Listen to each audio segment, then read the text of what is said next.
नमस्कार, मैं R Mohan Tiwari R for Rashtra में आप सभी का स्वागत है। झारखंड में अमन चोपड़ा पहुंचे हैं जिन्होंने अभी अभी अपना नया यूट्यूब चैनल शुरू किया है। नाम है टीएपी। टीएपी यानी कि द अमन चोपड़ा पॉडकास्ट। और इस पॉडकास्ट के जरिए अमन चोपड़ा झारखंड के रांची के जयपाल सिंह मुंडा स्टेडियम में जो झारखंड के गरीब मेहनती परिश्रमी छात्र आंदोलन कर रहे हैं अपने अधिकारों के लिए, झारखंड में जो पीएससी की, जेपीएससी की, जेएसएससी की सीटों का बंदरबाट हुआ है उसके खिलाफ सत्याग्रह कर रहे हैं। यह रिपोर्ट अमन चोपड़ा ने अपने चैनल में दिखाई, लेकिन अमन चोपड़ा एक बहुत बड़ी गलती कर गए।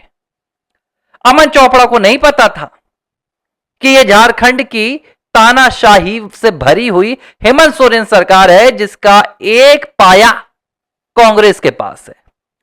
और जहां भी सरकार में कांग्रेस की सहभागिता होती है वहां संविधान नहीं, वहां तानाशाही चलती है। अमन चोपड़ा साहब ये बात भूल गए। उन्हें लगा कि भाई ये दिल्ली वाली सरकार है कि कोई भी आकर दिल्ली के जंतर मंतर में प्रधानमंत्री नरेंद्र मोदी को गाली बक जाएगा, देश की सेना को गाली दे देगा, पत्रकारों को रौंदेगा, पीटेगा और कहीं कुछ नहीं होने वाला।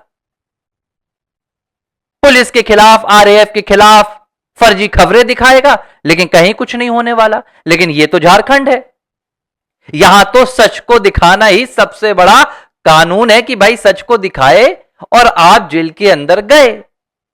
अमन चोपड़ा ने वो कटीलो तारों वाला वीडियो दिखा दिया जिसमें झारखंड के छात्रों को रोकने के लिए, झारखंड के छात्रों को दबोचने के लिए हेमंत सोरेन सरकार ने बैरिकेडिंग के नाम पर आते आते तक फाड़ देने वाली कटीली तार लगाई थी। यह रिपोर्टिंग अमन चोपड़ा ने दिखा दी। आज सुबह सुबह अमन चोपड़ा का हो गया बंटाधार, हेमंत सोरेन सरकार पहुंच गई। अरे यार, पत्रकारों की क्या औकात है भाई, क्या औकात है कांग्रेस शासित राज्यों में। जब देश में कांग्रेस ने इमरजेंसी लगाई तो उसने बताई थी कि हम पत्रकारों को दो कौड़ी का मानते हैं। हमारे लिए पत्रकार वही है जो गांधी परिवार के पैरों की धूल को यहां अपने माथे पर लगाए और राहुल गांधी से फिर सवाल पूछे, वही पत्रकार है। लेकिन जो छात्रों की आवाज उठाएगा, जो गरीबों की आवाज उठाएगा, जो वामपंथियों के खिलाफ डंके की चोट पर बोलेगा, जो देश विरोधियों के खिलाफ डंके की चोट पर बोलेगा, वो पत्रकार नहीं है, वो तो आतंकी है। इन्होंने अमन चोपड़ा को भी आतंकी बना दिया। सुबह सुबह बेचारे नाश्ता करने गए थे होटल में, नाश्ता करते करते पुलिस पहुंच गई सादी वर्दी में। एक महिला पुलिसकर्मी को भेजा गया, साथ में एक और कांस्टेबल था या कुछ था। कहा कि हमें आपसे पूछताछ करनी है। अमन चोपड़ा डरने वाले तो है नहीं, वो इनसे क्या डरेंगे। जब वो राष्ट्रद्रोहियों के खिलाफ खुलकर बोलते हैं तो उन्हें कोई डर तो नहीं। उन्होंने बताइए क्या रीजन है। रीजन नहीं बताया, कहा अधिकारियों ने बुलाया है। अमन चोपड़ा बोले चलो कोई दिक्कत नहीं है। अमन चोपड़ा जब पहुंचे तो हेमंत सोरेन सरकार की तानाशाही की असली तस्वीर देखने मिली। अमन चोपड़ा के खिलाफ एफआईआर दर्ज कर ली गई। सोचिए, एक राज्य में, मैं मध्य प्रदेश में हूं, मैं झारखंड जाऊं, वहां पर रिपोर्टिंग करूं और उसके बदले में मुझे एफआईआर का सामना करना पड़े, तो देश में, राज्य में क्या स्थिति है यह हेमंत सोरेन सरकार ने बता दी है। यह कांग्रेस ने बता दिया है जो डींगे हाँकती है संविधान के नाम की। लेकिन आज पूरा कांग्रेसी कुनबा शर्म के मारे मुझे लगता है कि कहीं घुसा होगा अंदर। पीठ पीछे क्या हरकत रहती है और सामने कांग्रेस कैसे अपने आप को बब्बर, ये बब्बर शेर नहीं है, ये लोमड़ी है, इनकी औकात ही यही है, ये झुंड में ही कुछ कर सकते हैं। अमन चोपड़ा के खिलाफ एफआईआर दर्ज कर ली हेमंत सोरेन की पुलिस ने। और एफआईआर दर्ज करने का आपको मामला पता क्या है? खुद बताया अमन चोपड़ा ने अपने पॉडकास्ट में।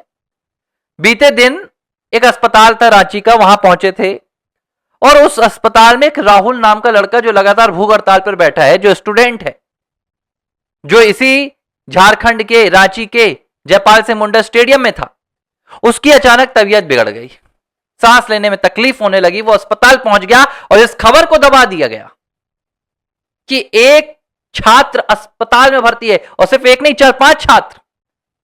यह खबर अमन चोपड़ा ने दिखा दी, डंके की चोट पर दिखा दी कि देखो कितनी क्रूर है ये हेमंत सोरेन सरकार और उसकी सहयोगी कांग्रेस।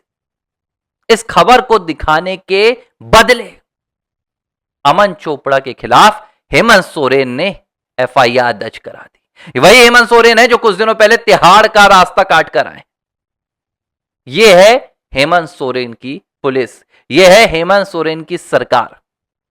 और यह सिर्फ अमन चोपड़ा के साथ हुआ है, उस अस्पताल में और भी पत्रकार पहुंचे थे, कांग्रेस के खुद नेता गए थे उन छात्रों को देखने, क्या हुआ क्या नहीं हुआ।